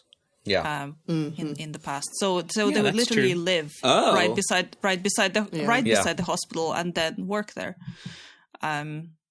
So most of them aren't used like that anymore, but that was definitely a thing. Also, I used to work at a retirement center for both independent living and assisted care memory living, and you're not allowed, and this might not be the case in the Wizarding World. Obviously, there's a bunch of laws, but you're not really allowed to lock stuff like that. You're not allowed to lock them into rooms or anything per fire code. So it's and when you're that low staffed, do you think wizards have a fire? 100% they should. Do they? Who knows? That was not the question, everywhere. Sam. I answered it in the second half. I said probably not. But it's a good thing that they don't have them locked in. They shouldn't have them locked in. And patients do get out. That happens. Plus, if it was sealed with something that took more than Alohomora to open, in case of an emergency, that would be horrible. Yes. That's serious. That's true. So, yeah, I mean, it's more like I think it's the closed ward, not the locked ward. I think it's more about just it's kind of shut off from others, and people don't generally wander in there. It's not like an open space that they've been walking through when they go to the other kind of areas of St. Mungo's where you can just kind of wander in. I mean, that's not how that you should be wandering in. Yeah, I was going to say, that's how every area of a hospital is. You can't just walk into any first of all, any area where there's nurses or doctors or offices, that's always closed. And then anywhere that you can, the only places you can actually walk to are a cafeteria or like waiting rooms. Everywhere else is closed off. So not locked. I mean, it is locked actually. Yeah. Not in my experience here. Actually. Yeah, not in my experience either. Yeah, in mine, it's basically they have the different hallways that have different things, and like, yeah, you can't go into people's individual offices, but well, I mean, you kind of could. You could just walk in. They would be like, "Why are you here?" But you could. But there's specific areas. It's like, okay, here's like radiology, here's women's specialist center, here's whatever the case may be. And you can kind of, there are certain ones where like there's a desk and you have to check in before you can go wandering like the patient rooms, but you can walk into like that area and there's like its own waiting room, its own like nurse's station, its own set of bathrooms and whatever the case may be. So I think maybe it's just dependent on the hospital, but like you can walk into that area. And yeah, I think from my experience, the only thing you can literally not walk into is ICU. Yeah. There you had to ring a bell to go into. And NICU and things like that, yeah. Yeah, that sounds right. Speaking of having better protections, though, we have this lovely little moment in here where it says, "And look, Broderick, you've been sent a potted plant and a lovely calendar with a different fancy hippogriff for each month. They'll brighten up things, won't they?" said the healer. I mean, They won't. I mean, I don't know. I think fancy hippogriffs would brighten things up. Do you think they're wearing bikinis in every picture? Oh, come on, Patrick. Hey, and watch y'all try to pin that one on me too. I said bikini. Irvin I said said that. they were covered. That's more clothing than a hippogriff would normally wear. So is it like pin the bikini on the hippogriff? Pin up hippogriff. I'm getting such good ideas for my next Harry Potter party. Oh my god. We better see a Yeah. pin the bikini on the hippogriff at your next Harry Potter party. Yep. Okay. Done. I have to say, I'm a bit disgusted with the nurse over Yes. the potted plant thing because, you know, the healer's supposed to be, they're supposed to have a good mark in herbology. Yeah. So she should have recognized that it was not like, But safe she could just be plant. more of a caretaker, though, and not necessarily like a nurse. You know, she might be a different, like a lower level, and that's just someone there that's for, and again, because she's also not in a, like, she's not in a, like, operating part of the hospital. She's in a, just like a living section. So she would, They do reference her as the healer, like capital healer, though. Oh, okay. So she would have been qualified as a healer. Yeah. So really, I she feel like should you have. should. Yeah. Well, She should know her plants. yeah, She a should know her rather plants. ugly plant with long swaying tentacles. Yeah. Yeah. Also, it's a shame that Hermione and Neville aren't paying more attention either. I mean, but no one expects that. Like That's what literally what Hermione says. But yeah. Neville I give a pass to because he's got, you know, family situations He's going got a on. lot He's going on. preoccupied. Not only should Hermione have been paying attention, but the other two blokes who literally sat in Devil Snare's lap and been throttled by it, Harry and Ron, one of the three of them could have been like, you know, this is oddly familiar. I think this might be they Devil weren't Snare. looking at Devil Snare when they were being strangled plus by it was dark. Until the fire was lit. It's going to look really different when it's just like a small little clipping Yes. of it in a plant versus like a huge thing that's strangling you, you know? It's going to have a different look. Also, like, I feel like just there's a hazard in having something that can sway its own tentacles, Yes, correct. like through the air. Should have like been a standing it's already moved. It's not like it's just a tiny clipping and there's no like tendrils coming off of it. Like it's actively moving. And I feel like that in and of itself is a little like, maybe we should check this out. I think we should be impressed by the assassin. That's a pretty sweet idea, if you ask me.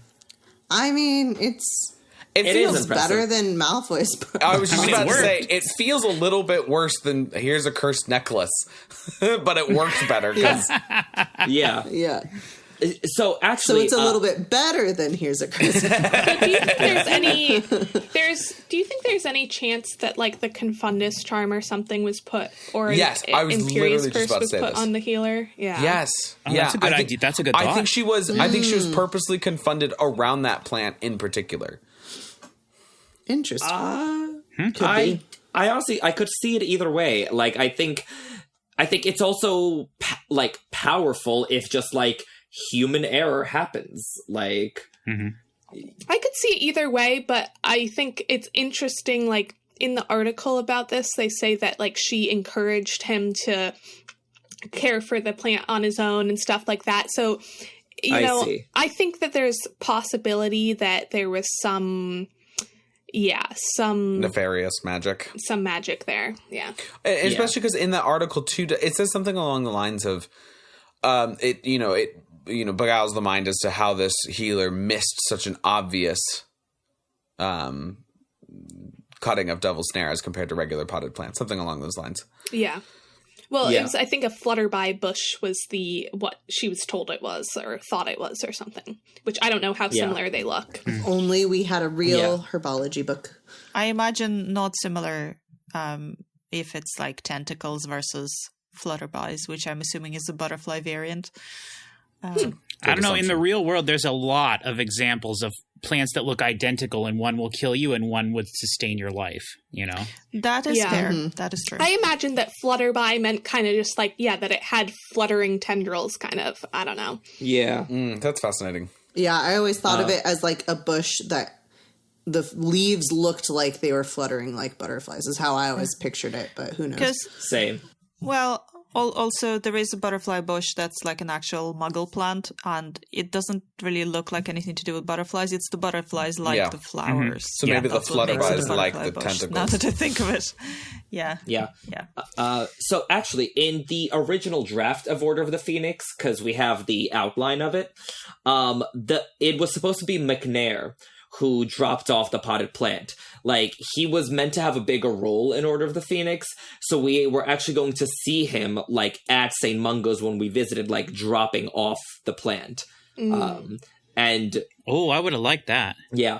Well, so basically, like, McNair was demoted in the plot when Bellatrix took on more prominence, because Bellatrix really barely shows up in the original outline. And I have a shameless plug here. I'm part of an essay anthology that is, well, when the episode comes out, hopefully has come out by now. It comes out in our future. But it's called The Phoenix and the Flame, edited by the Rolling Library. And they just have essays from all different contributors about the Order of the Phoenix outline. And so my essay is all about Bellatrix's rise to prominence and how those changes, like, rippled throughout the text. So we will include a link to that when the episode goes live. Awesome. But yeah, no, like I do agree that, like, you know, it'd be interesting to see McNair in the more prominent role. But also McNair just isn't very interesting. No. Like, he's just a thug at the end of the day. So, like, if the choice is between him and Bellatrix, like, I'll take Bellatrix, like, having her part. He's much more interesting as a visual in like they did in Prisoner of Azkaban than he is an actual character. Mm-hmm. Is he that interesting a visual? Because, like, I don't know. I feel like that giant axe and the mask is such a great sort of Halloween-y dark forest vibe that I think Alfonso Cuarón did. Counterpoint, Bellatrix. Like, the batty witch with, like, you know, the dress coming apart at the seams. I'm not comparing Bellatrix and McNair. I'm comparing McNair's much more interesting visually than he ever was as a character in the text. Oh, okay. Yeah, agreed. Yeah, no, there's no comparison with Bellatrix. That would be insane.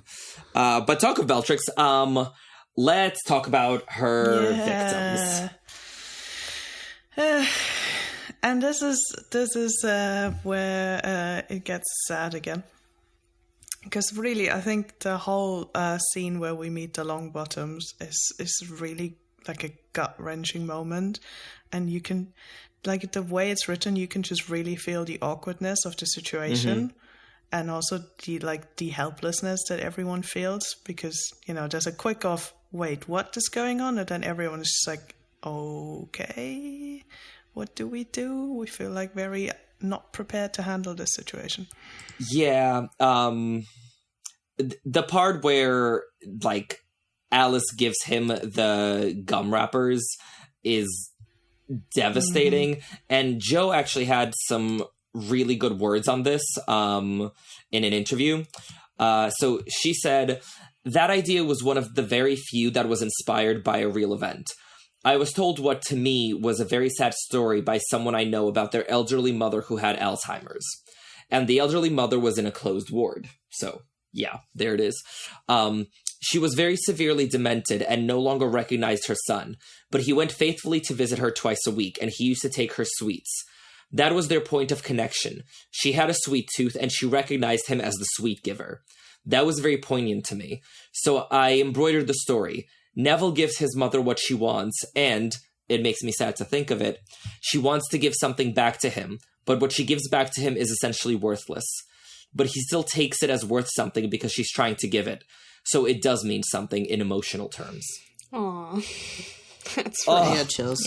All in our feelings Yeah. now. Mm-hmm. And this is actually really interesting, going back to this sort of like psychology of memory thing, that even people who have that sort of memory loss, they can still okay, so let's say they might not know that they recognize someone. Like, if you asked, who is this person? Have you seen them before? They'd be like, no, I haven't seen this person before.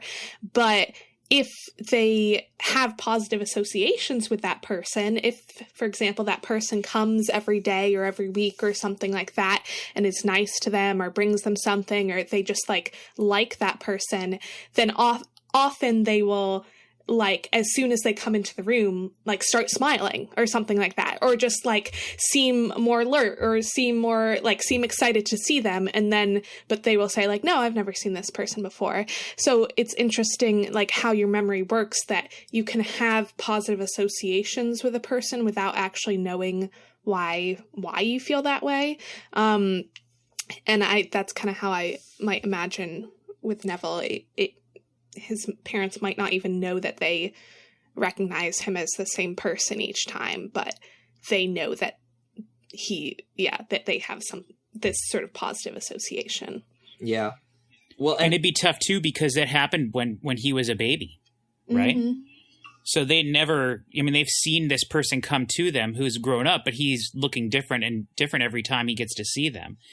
Yeah, especially now that he's at school for a whole year. Yeah. So. Yeah. And like, this is such a relatable experience. I feel like sort of a lot of people who have had, elderly relatives with cognitive decline, like, have experienced some kind of variant of this. So I think it's really powerful that Joe included this in the text. Yeah. Well, and also it reminds me too, of like a little child, like drawing a drawing that's just like a scribble and giving it to you, like my niece does that to me all the time. And I have the little scribbles she's given. I save them. I put them in my room, and like, they are worthless. It doesn't mean anything, So it's kind of, I like that she gave him something and that Neville kept it. I like that. Yeah.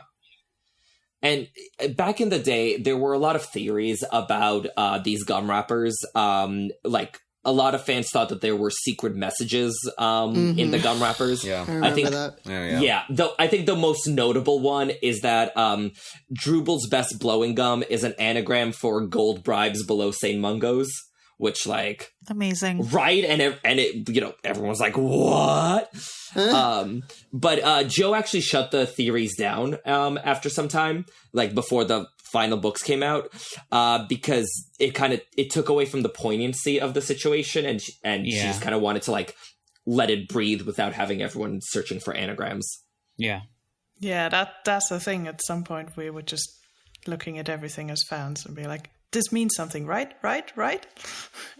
And not that always that is that the case. Yeah. Oh my god, feelings. Yeah.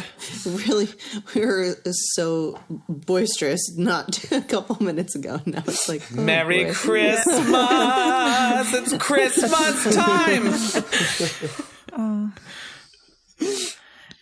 But then Neville's grandmother basically finds out that Neville's not shared the story with his friends at school. Which it's very sad that she's not going to give him a chance to avoid this conversation. Yeah, for real. Yeah. Mm-hmm. I was like, I find her character very interesting because she seems to be like this formidable older lady, but then for someone who's essentially raised this boy, she doesn't seem to understand him like at all. No. Like not even a little bit, because she doesn't seem to get why Neville didn't want this attention. And I feel like Neville, as someone who started school with the famous Harry Potter and saw how Harry was treated, I would be very, even if I wasn't sure beforehand, at that moment I would have been like, I don't want this level of attention for something that happened to my parents.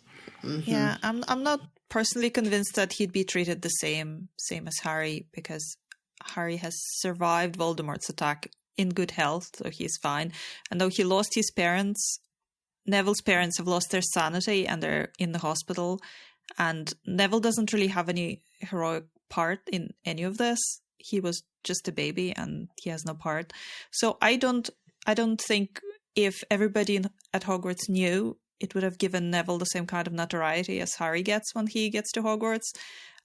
People would probably be at best pitying him or at worst bullying him for it. So I don't really blame him for not saying anything. Yeah. I mean, and considering that he's already like kind of pitied for not being a very good wizard and things like that, like he doesn't need more pity in his life, and he doesn't need more, especially from the only people that he's considering friends. Yeah. Yeah. I think he also wants, on some level, I don't know if he realized it so explicitly as an 11-year-old, but I think at least on some level he wants a clean slate, because his entire life his family's like, oh, you need to be brave like your dad, or you need to be powerful wizard like your dad. See how your dad was so great, and he given his sanity, if not his life, to the fight. And and look at you. What are you like? Yeah, I think she definitely compares him to his father way too much, and it's almost as if she doesn't see Neville as his own person, but rather just like a failed copy of his dad. I mean, we don't know too much about how magic, the inherent magic, like the levels of it, if you have really strong inherent magic, or kind of like Neville, you don't show too much, but you can almost imagine that just her disappointment in him would have crushed it out of him. And she probably thinks that she's being encouraging. Right, this, exactly. While, because they're such different people, it doesn't work for him. It might have maybe worked for a different child. I'm not convinced, but definitely doesn't work for Neville. And I think it's probably kind of refreshing for him to be somewhere where people don't really know anything about him, even though he's not really doing so great in the earlier years. But at least he doesn't have his grandmother constantly going on about how he's not like his dad. Because he's aware, very much so, that he's not like his dad, Yeah. But he hasn't quite found out what he's like. And at least in Hogwarts, eventually he gets that space to figure that out without her being with him all the time, which I guess it's kind of an advantage to Hogwarts being a boarding school, that he gets a break from his grandmother for multiple months at a time. Yeah. It also means, though, like this whole revelation about the Longbottoms, I mean, obviously we as the audience have known about it because of Harry, but this all kind of coming about, it really emphasizes how extra horrible Malfoy and Snape's treatment of Neville is, because they know. Like, it was Bellatrix. Like, that's Malfoy's aunt. Like, there's no way that they don't know the exact specifics of what happened to them, and the fact that they bully Neville so much, it makes it, like, knowing this, that is all the more horrible. Yeah, I don't know how much Draco knows this in detail. Like, there's no way he doesn't know. I think there is. Like, I'm sure he knows that, like, Auntie Bellatrix is in Azkaban for doing, you know, some bad things, but, like, I don't know that, like, you know, anyone would tell him the, like, you know, play-by-play of her worst crimes. I don't know. I feel like that's a thing that Lucius would share. Not even just Lucius, but any of the Death Eaters around their place when they start bragging and swapping tales of the First War, anything like that, especially within an evil male group. I'm sure bragging comes up, and whether it's Bellatrix's husband or Bellatrix herself hanging out with the guys, or Lucius bragging about what his family did or whatever. I definitely think Draco has come across this knowledge at some point in his life. Yeah. Do you think the Death Eaters get together in the years when Voldemort's gone? Do you think the Death Eaters get together and have like regular parties? Or I mean, they managed to orchestrate the whole thing at the Quidditch World Cup. Yeah. So yeah, but doesn't they that have seem to like be kind getting of like together And at some also, point. I mean, I guess. Draco's literally friends Crab and Goyle, with Crab he knew them and growing Goyle, up. so- Yeah, Yeah. that's true. That's a good point. But I mean, I don't know that, like, the whole gang gets together. I think sort of like within the Death Eaters, there are some friendships. You know, I think Lucius is friends with Crab and Goyle, and so their sons are going to be friends. I don't think, like, all 20, 30, 50, however many of them, like, regularly get together at Lucius's. Well, no, and a bunch of them are in Azkaban anyway. But You don't think Narcissa like throws a ball ever so often, kind of like in Gilmore Girls, where they all like show up? Yeah, and that's how I think about it, too. Dress up and present their children to each there's other. no way. She's way too high society not to be doing stuff like that. I'm sure she throws plenty of balls, but I don't know that that's, like, an exclusive Death Eater event. No, but I'm sure they're there. Yeah, true. And I think I do think that they interact with Crab and Goyle, but part of that could also just be, hey, all of our kids are the same age. Yeah. So Yeah. It just seems very likely that at some point, Draco, who loves the Death Eaters and their whole thing and idolizes his dad and everything, would have heard about these crimes. Yeah. Mm-hmm. Especially because it's his aunt. Yeah. Like, that's really the linchpin in this, because if it's just like a Death Eater crime, maybe not, but it's his aunt. Like, there's no way he doesn't know why specifically his aunt, uncle, and however the other Lestrange is technically tangentially related. Like, there's no way he doesn't know why those specific people went to Azkaban. I'm not 100%, but I'll agree with you that Snape is just the worst, because Snape knows absolutely all the details of this. There's no way for him not to. So yes, Snape is the absolute worst.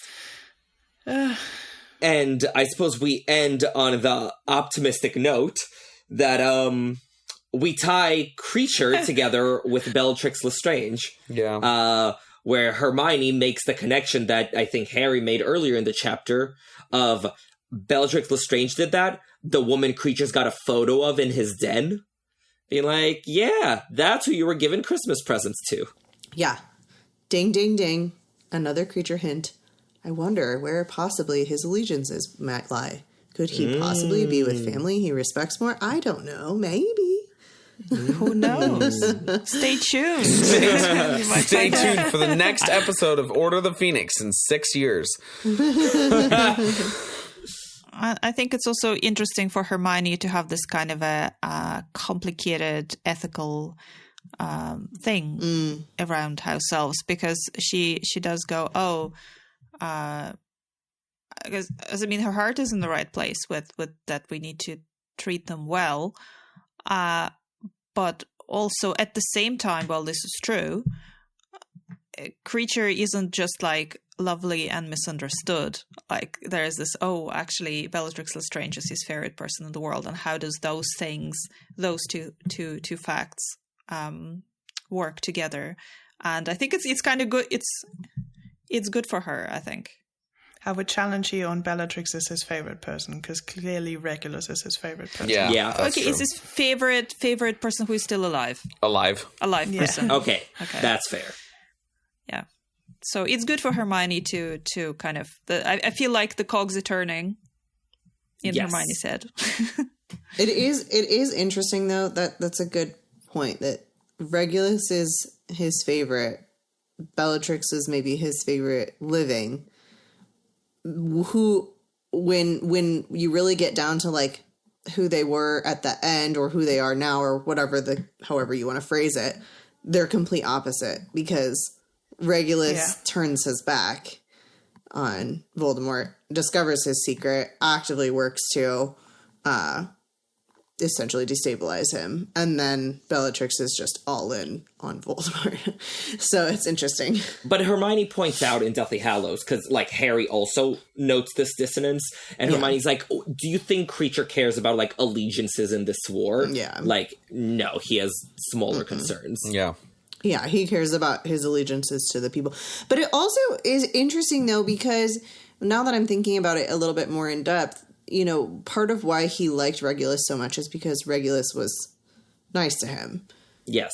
Can you picture Bellatrix being nice to a house elf? No, I can picture her being barely civilized to a house elf. Like, does he just idolize something about her? Like, it doesn't quite make sense that he would Yeah, I agree. care for her in that way, other than like, oh, people have told stories about her or something. And we don't know what she was like before she's gone completely crazy in Azkaban. That's true. Like, she was always a bit, you know, on the fanatical side and stuff. But we don't know what she was like. She could have been nice to Creature while maintaining that, you know, he is very much below her. But she didn't necessarily have to, like, kick him like Lucius kicks Dobby. Yeah, I don't think she was gratuitously cruel to him, which, like, so the bar is just underground. Yeah, so she could have been more like, you know, like Winky and Barty Crouch Sr. before they... Yeah, totally. You know. Well, we don't know exactly that she is his favorite person. Harry just thinks something similar to that because when they're looking in his cupboard or whatever, he sees that her picture's on top, or the most care was taken with her picture. Yeah. So that's his thought. And then at the end of the chapter, Ron or Hermione or whatever says, so that's whatever he says. And then they make that connection there. So it could just be that she is like one of the people that he... Because he goes to her sister's house, right? Not her house. Well, she's in Azkaban, so he can't exactly go to her house. Right. So I mean, but you could draw the same logical conclusion there to Narcissa or whatever too. Yeah, but we don't see a picture of Narcissa, so yeah, that's true. Well, Narcissa's yeah. Okay, shall we wrap this up? Yes, I've got a good transition for it. Like a Christmas present. Wrap it up like a Christmas present. Oh my gosh. Well done, Patrick. Yeah. You know, Aurelia didn't learn joint-up writing for nothing, so please go ahead and share, Aurelia, what are the 7 ingredients of today's special? 1, 2, 3, 4, 5, 6, 7. Oh, I love that transition. I was going to say, F also came up with one, so I think we have 2. So as we always know with these, it's all about the qualifiers. And I thought I'll pick St. Mungo's as a location because we do spend quite a lot of time in this chapter in St. Mungo's. And now you might say, hey, there's 5 floors plus ground floor. That's only 6. And that's why I'm saying qualifiers are important. I'm counting reception as its separate area because it doesn't seem to be connected to what else is on ground floor, which is the artifact accident. So that makes 7. But I think the 5th floor is where F is most curious because there's a hospital shop on the 5th floor. And a tea room. So I want to know what they sell in the shop. And I want to know what teas they have. Is it merch? Stuff. Yeah. Guarantee it's St. Mungo's t-shirts and stuff, yeah. Like here's the Moonlight and Eel shirt. Yes. Yeah. A teddy bear standing naked in a barrel of Oh, wow, we finally have our mascot. Yes! All right. Right after this meeting, I'm going to Redbubble. Let's get the t-shirts going. Oh, my gosh. Yeah. But I hope they sell... like a sweatshirt or something in the color of their robes, because as far as I remember, they're lime green, and they have that maybe they sell symbol of the bone. That's where Fudge got his from. The bowler hat. Yes, I bet Fudge is a big fan of St. Mungo's. Yeah, he cares about the health service very much as a minister for magic. That's true, because the best way to bribe him is to donate to St. Mungo's, as we know. Yeah. Yeah. Gold bribes under St. Mungo's. It's all canon. Mm-hmm. Mm-hmm. But you know what's better than a hospital shop? What? Christmas presents. Yay! Presents! 3, 4, 5, 6, 7. Yes. So the alternative 7 ingredients of today's special are Harry's Christmas presents. So they are Dobby's terrible painting, Nice. miniature firebolt from Tonks. Most So excellent. it's a tiny firebolt that flies. Hand-knitted jumper and mince pies from Mrs. Weasley. Classic. They're from Mr. and Mrs. Weasley, but we all know that when somebody says that, they are from Mrs. Weasley, and Mr. Weasley is just there. Then box of every flavor beans from Ron, always good. Talking homework planner from Hermione, which we have discussed. the relative merits of her gifts. Then a set of practical defensive magic and its use against the dark arts from Sirius and Lupin, which we have also talked about. And fanged wallet from Hagrid that Harry can't use because he can't open it. Nice. Mm-hmm. So it's all in all a pretty good amount of presents that most of them that he would enjoy. Yeah. As Ron would say, seriously good haul this year. So what we know is that Exactly. Harry is at his most powerful Christmas because 7 is the most powerfully magical number. Yes. Indeed. Yeah. And those aren't the only 2 special ingredients that had 7 ingredients today as well, because of course for episode 50 the special ingredients were all 7 of us.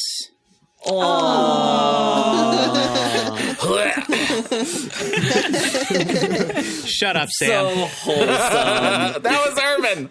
That was not. How dare you, Sam?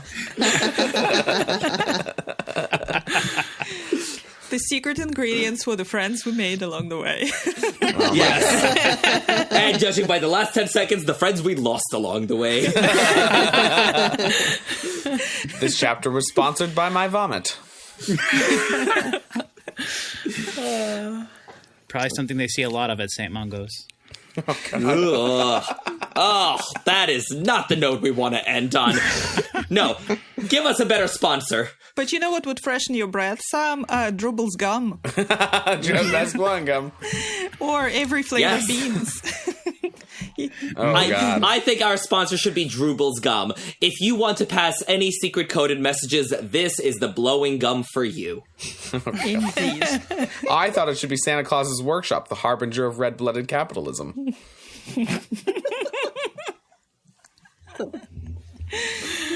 Oh, man.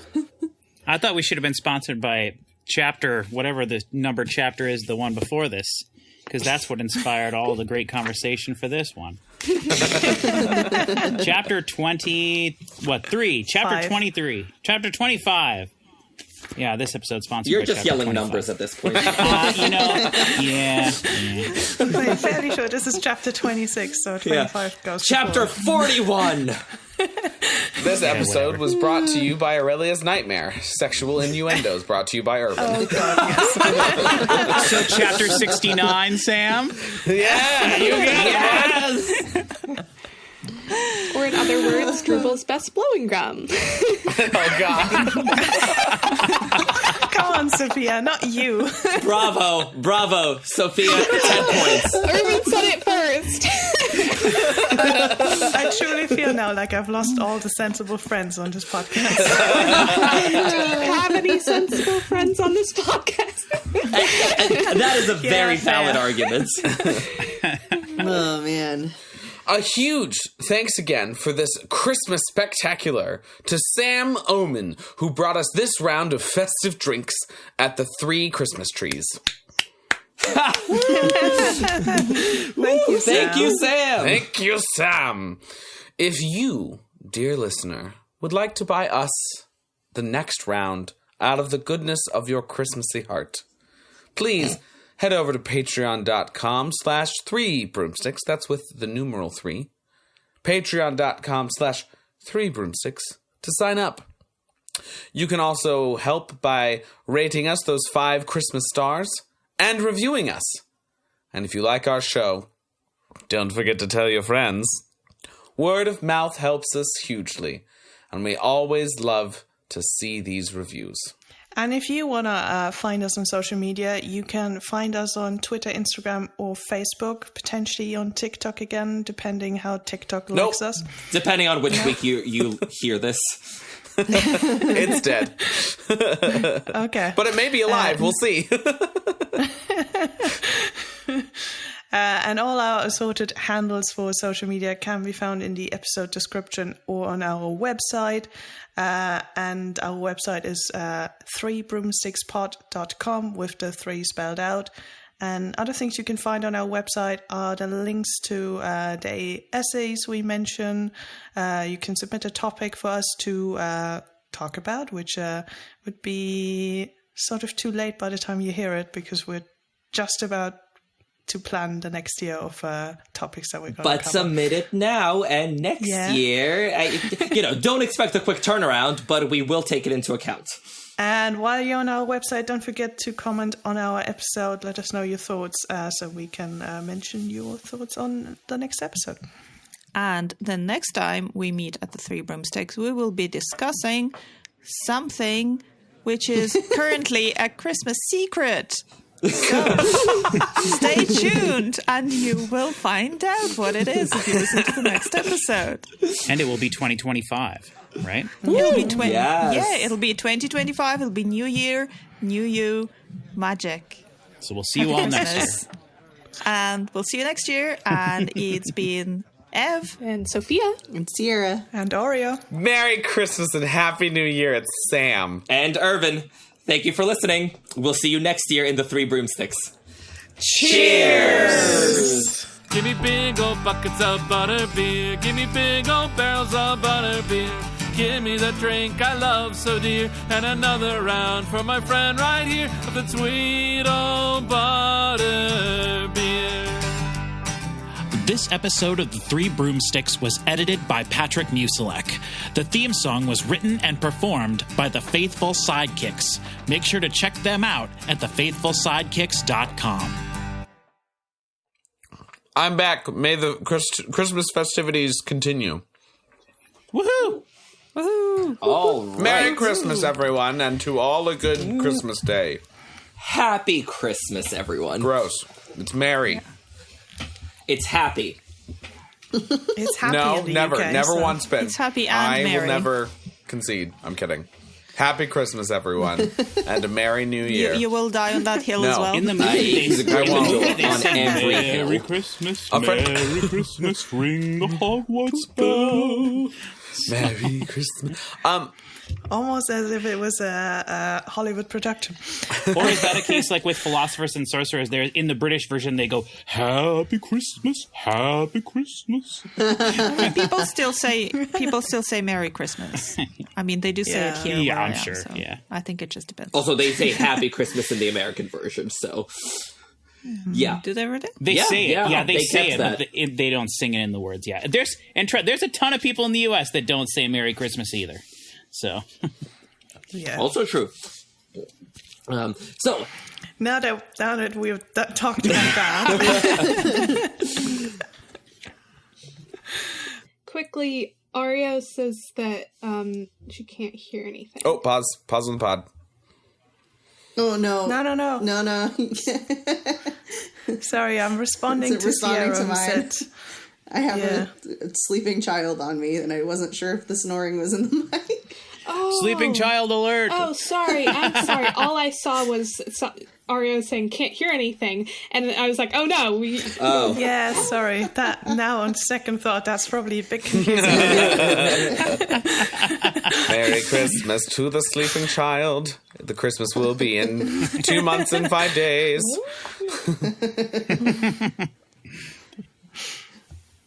Well, mine's at 3:46 and 35 seconds right now. Mine's And at I have 3:44. Yeah. Yeah. So, Yeah, I'm also 3:44. 3:44. Yeah. yeah. It probably stopped when your headphones Cut disconnected. out, yeah.